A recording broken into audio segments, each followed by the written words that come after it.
alunos do quinto ano, bem-vindos a mais uma aula de História. Nesse capítulo segundo, vamos aprender um pouquinho e compreender todo o processo que levou ao surgimento do nosso Estado. Vamos reconhecer a diferença de forma de governo e tudo isso é fundamental para que você e eu possamos entender o nosso meio de vida em relação à política e à organização. Peguem os seus materiais e vamos começar a nossa aula. Vejamos aqui que no capítulo 2, os coleguinhas, os personagens que a gente já conhece, eles estão aqui em uma sala de aula do quinto ano. E a professora, ela vai aqui aplicar o conteúdo de forma diferente. Hoje, ela concluiu, juntamente com eles, sobre o Estado, sobre a vida política, a formação e todos os processos que passaram ao longo da história. Diante de uma encenação, para aplicar o conteúdo, ela precisou, mostrar cada elemento na sua responsabilidade dentro do Estado. E eles amaram essa aula. Vamos compreender melhor? Prestando atenção em cada diálogo e o que cada personagem aqui está representando. Mais uma vez aí vocês observando como eles estão vestidos a caráter, egípcio, Cada um aí está representando um elemento e a gente vai prestar bem atenção em cada diálogo, em cada festes, em cada coisa que eles estão aí fazendo, certo? Após a observação, a gente agora vai começar a entender melhor cada elemento diante da sua representação. Lembrando que tudo que vocês estão observando vai ser necessário para que você compreenda de fato o que cada um aqui está representando. Então a professora ela decidiu introduzir o conteúdo nas próximas aulas por meio dessa encenação. E ela faz essa pergunta: o que está acontecendo na cena? Óbvio que nós percebemos que é uma encenação, teatral. Na segunda, que povo a cena está representando? O povo egípcio, muito bem. Na terceira, qual é a fala do faraó representada por Ita? E o que ela significa? Então vejamos que vocês vão pegar os módulos de vocês e vocês vão prestar atenção no que foi que o faraó falou. E ele diz assim: eu sou o poder, o responsável por manter viva as leis do Egito. Certo? Dando sequência à nossa atividade, na página 31, na quarta questão, ela faz essa pergunta: qual é a fala do povo? E o que ela significa? A fala do povo é que justamente os personagens que estão representando o povo egípcio está falando. Então lá tem um balãozinho e vocês vão colocar: somos a população egípcia, tá? E o que nós significamos é a identificação da população do Egito Antigo. Já na quinta questão, qual é a fala do escriba? Ou seja, aquele que escreveu sobre o território do Egito Antigo.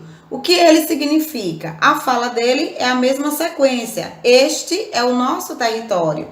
A frase, ela significa o espaço formado, pelo Egito Antigo.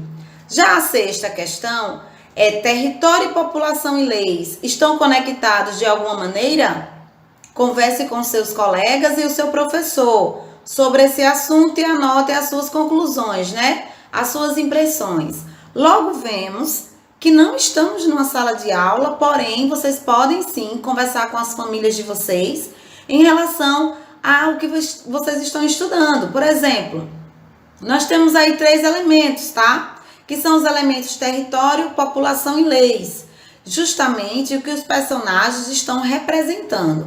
E esses 3, eles formam um único bem comum, que é uma formação de um Estado. Para isso precisamos de um território, de uma população e que leis existam para serem estabelecidas por eles. Mas o que é um Estado? Você tem que reconhecer que você faz parte de um sujeito coletivo. Então, uma sociedade que mantém as relações políticas e sociais dentro de um espaço organizado por leis e regras, e sua estrutura própria faz-se uma formação de um Estado. Vejamos que a professora Nádia, ela está aqui tentando fazer, de alguma forma, um esquema para que os alunos possam compreender melhor o que seria um Estado. Vamos prestar atenção em tudo que está aqui sendo escrito e sendo também aqui estabelecido diante das regras que ela está colocando aqui para os seus alunos. Vejamos agora a ideia da professora Nádia. Ela teve uma ideia maravilhosa, na qual ela propôs aos seus alunos uma eleição para representante de sala. Então, ela colocou aqui e os alunos amaram. Então, cada um quiseram aqui colocar suas ideias em prática e muitos candidatos. Porém, seria escolhido aquele que a turma achasse melhor para conduzir as regras estabelecidas por essa eleição. Então, ela diz o quê? Que a sala seria uma comunidade sedentária, tá? Ia precisar de um representante, cada um ia propor o que ia estabelecer diante ali da situação e a turma ia escolher o melhor para assim representar os seus direitos e os seus deveres também. Pegando o módulo agora, vamos para o exercício, que diz assim: a sua sala de aula tem representantes? Ainda não, mas íamos colocar isto como evidência nas próximas aulas. Se sim, como eles foram escolhidos? Eles tornam decisões em conjunto ou com a turma? Então, todos esses questionamentos seriam propostos nas aulas futuras e que vamos deixar, né, em branco por enquanto, mas que nas próximas aulas que viremos, né, com certeza isso aí vai ser uma das primeiras atividades que iremos realizar. Então, a professora Nádia continuou a explicação sobre o assunto. Então, para começar a compreender a ideia de Estado, pense em sua sala de aula. Sua sala de aula, ela tem uma população? Quem faz parte? Sim, nós, os alunos, os professores, que fizemos parte, né, que fazemos parte da população. Qual será o território da sua turma dentro da sala de aula? Seria o quê? O espaço físico que compreende a sala de aula. Na sala de aula, quem representa a autoridade?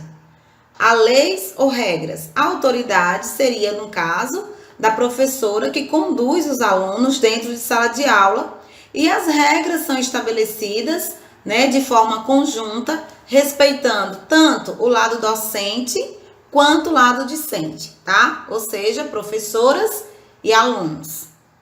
Dando seguimento sobre o que é um Estado, nós temos aqui mais um conceito que fala que é uma representação política usada para designar um território com fronteiras definidas, que possui também uma população residente e um conjunto de instituições soberanas, que no caso são os governos, as leis, as instituições públicas, que garantem a segurança das fronteiras nacionais e a ordem democrática dentro desses territórios. Então, a professora ela deixou bem claro na página anterior o que cada personagem iria representar, ou seja, cada elemento, né, dentro da representação sobre um Estado.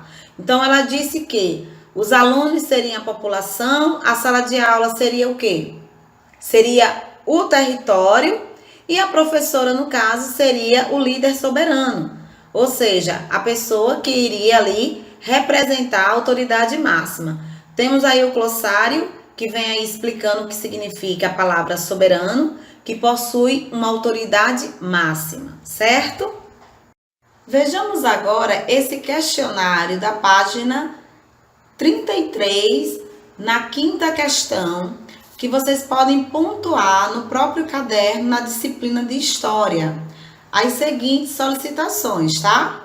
Então, vejamos. Pensando agora no Brasil, vamos esquecer um pouquinho o Egito, vamos esquecer um pouquinho a formação de sala de aula para representar o Estado e vamos agora focar no nosso país. Você faz parte de uma sociedade? Sim, nós fazemos parte de uma sociedade. Quem faz parte dela também? Toda a população brasileira faz parte dela. Continuando, você vive em um território? Qual? Sim, nós vivemos em um território e esse território ele é considerado como território do Brasil ou território brasileiro. Qual é o tipo de governo desse território? A gente pode classificar como governo presidencialista ou governo republicano. E as leis na sociedade da qual você faz parte, como são elas? Sim, nós temos várias leis, tá? E uma das leis, elas buscam também o caráter democrático, ou seja, uma democracia. Agora vejamos da cidade a formação do Estado. Otávio e a professora Nádia, eles estão conversando a respeito aí do assunto trabalhado. Então ele faz um questionamento à professora. Ele diz: "Professora, Estado tem a ver só com país?" E ela responde: "Estado pode ter relação com qualquer território autônomo." Vamos conhecer a história do surgimento do Estado. Então vamos lá. Na sexta questão, ele diz assim: "Relembre com os colegas e com o seu professor como eram as primeiras cidades e o papel da religião nesses lugares." Esse assunto a gente já estudou, na verdade. Vocês só vão voltar algumas páginas anteriores e vão só relembrar como era a religião, como era a prática das atividades, como eles reagiam diante da formação das primeiras cidades. Nós temos aqui no glossário também uma pergunta que ela é bastante importante. Autônomo, o que quer dizer essa palavra? Essa palavra significa independência, tá? Ela não depende de outra parte para existir.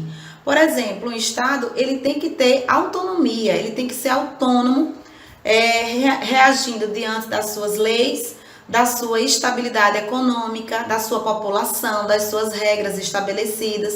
Tudo isso faz também, como a professora falou, é uma relação autônoma que significa também um Estado, não apenas um país. Respondendo o que Otávio estava questionando. Então, meus amores, chegamos ao fim de mais uma aula de história. Com certeza, para mim foi uma aula bastante aproveitosa e tenho certeza que para vocês também. Gostaram de conhecer sobre um pouquinho em relação à formação de um Estado? Tenho certeza que sim. Nós, juntos, formamos um Estado, território, população e também governo. É importante que vocês estejam sempre lendo, fazendo comparações, assistindo jornais, lendo revistas, estando sempre aí informado para saber de tudo que acontece no nosso estado, certo?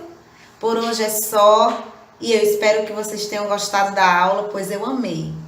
Tchau, tchau. Até a próxima aula.